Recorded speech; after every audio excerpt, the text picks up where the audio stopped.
People say Enbloc sale property is very expensive, but do you know that it can be your first pot of gold? And Enbloc sale started as early as in the 1980s. That was probably the time when I was still in primary school. At that point in time, you need 100% sale, and one of the first transactions could be Chip Hop Gardens, the Astoria, and the Grange Fort. And as a result of all these Enbloc sales that happened, it started really an explosion of Enbloc sales properties over the years. In fact, in 2007, it was the highest in terms of the number of transactions of residential and commercial Enbloc sales. And how does Enbloc sale even happen? Enbloc sale happens because we have a master planning in Singapore that actually works on the master urban planning of Singapore by itself. And as a result, there could be a chance that the plot of land can be optimized for further use. So what are the few categories that you look for in Enbloc sales properties? One, the property is potentially very old by now.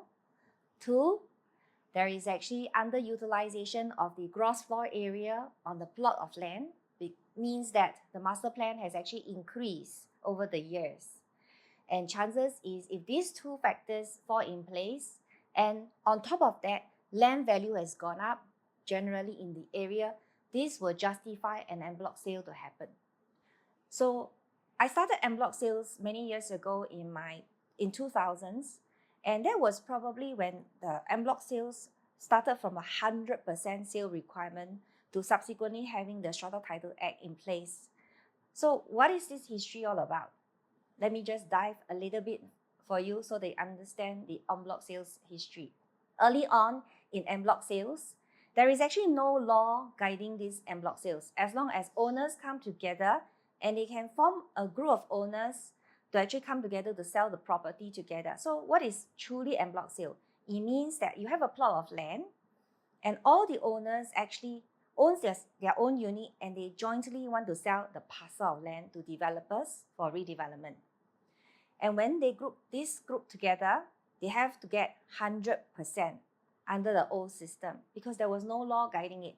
As long as you can get 100% sale on agreement amongst the owners, we can proceed with en bloc sales. That was the early days. So there were many projects that I've done early on when I first started in this journey.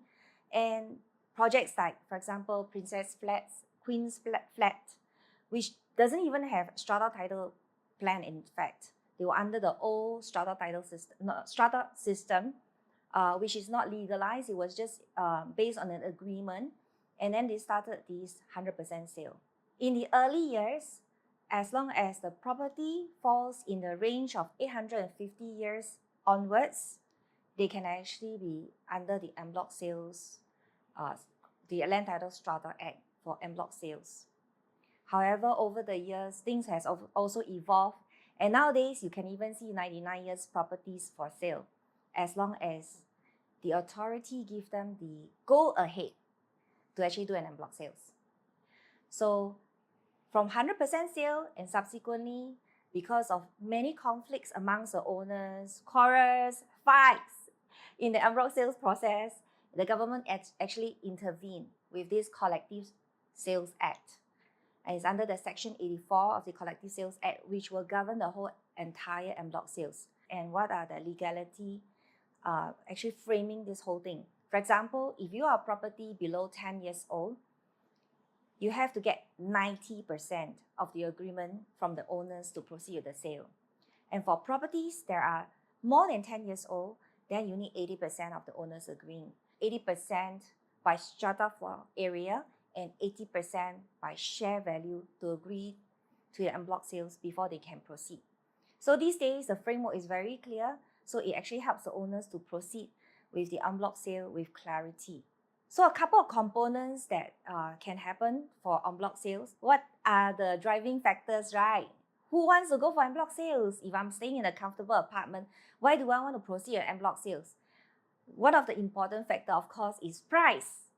The money must make sense. The owners must be generating good profits before they want to proceed with en bloc sales. And two, they know that they can find an alternative replacement unit before they want to agree for doing this en bloc sales. After all, you're giving up your homes. So there are very interesting stories which I will share in other episodes about all this history of Enbloc sales and the case studies of them, so that you can see what are the potential pitfalls for Enbloc sales. In the next episode, we're going to cover more about master planning in Singapore, the external factors affecting Enbloc sales, and how to identify Enbloc opportunities in the market. If you're new to this channel, here's what you can expect. Lesser known property investing strategies, especially that of Enbloc, coming from someone professionally in this industry and as an Enblocker. Leave your questions below in the comments.